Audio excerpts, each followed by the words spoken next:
Arsenal versus Manchester City and what we learned.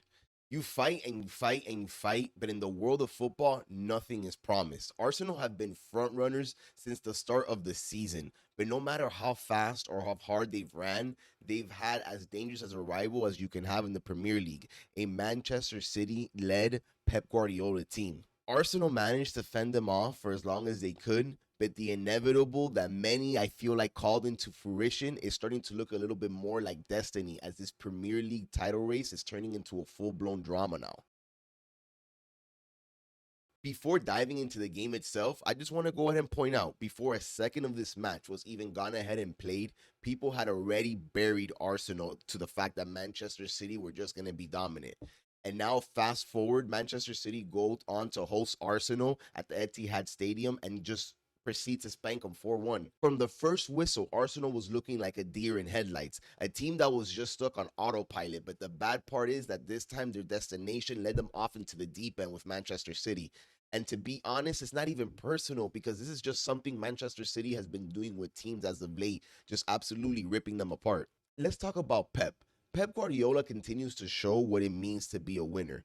First, by setting the bar high for himself, outdoing any previous work he's done in the past, but also the bar being set so high that his rivals have to get to that level just to be able to compete with him. And those watching are just left in awe, like myself, because not anyone can just dominate the Premier League like Pep Guardiola has. I mean, we're talking about a manager that has never been sacked. And like how he said previously in the year, that's a result of always achieving favorable outcomes and never settling for less. Even earlier in the year, when Manchester City was not in that dominant form that everyone expected of them, especially with going ahead and adding Erling Haaland into the mix, many expected them to have the Premier League won by February. So you heard a bunch of garbage circulating this team about how they're better with Haaland and he's a tap-in merchant and is Manchester City still the same team and blah, blah, blah, blah, blah, blah.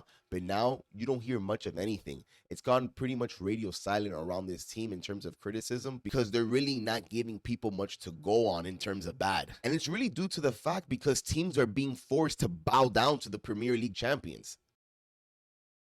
This season has been a testament of the will from the boss Guardiola.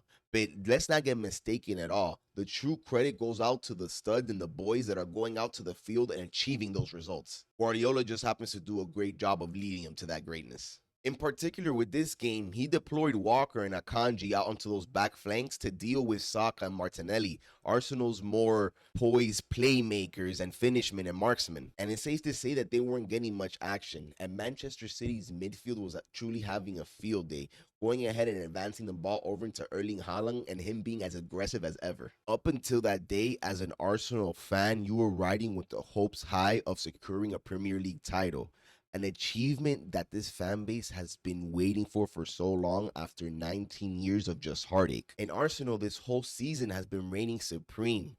But now, since going ahead and clashing with Manchester City and taking this fatal 4-1 loss at Manchester City's home, a lot now is left into question for Arsenal. Had I not known anything that was going on or not known anything about the table, just from watching this game, I wouldn't have been able to tell you that it was the number 1 team going against the number 2 team. But now Arsenal find themselves in a predicament no longer dictated by them, as they've gone ahead and lost another game to Manchester City, so now that gives them Manchester City 2 games in hand. Arsenal's these last 5 games, from watching them, it's been seeming like they've been slowly malfunctioning. And as an outsider looking in, I truly have no horse in the Arsenal race. But just knowing what winning a Premier League title would mean for this fan base, not gonna lie, it breaks my heart seeing this slow decay of this team and seeing that this achievement that they've already been waiting so long for, is further and further slipping away from their hands. I want to know your thoughts in the comment, or go ahead and reach out on social media and let me know there too. Instagram, Twitter, TikTok. Thank you so much for watching. I just want to say, if you want to continue to receive these videos made by me for you, remember to like and subscribe. Thank you.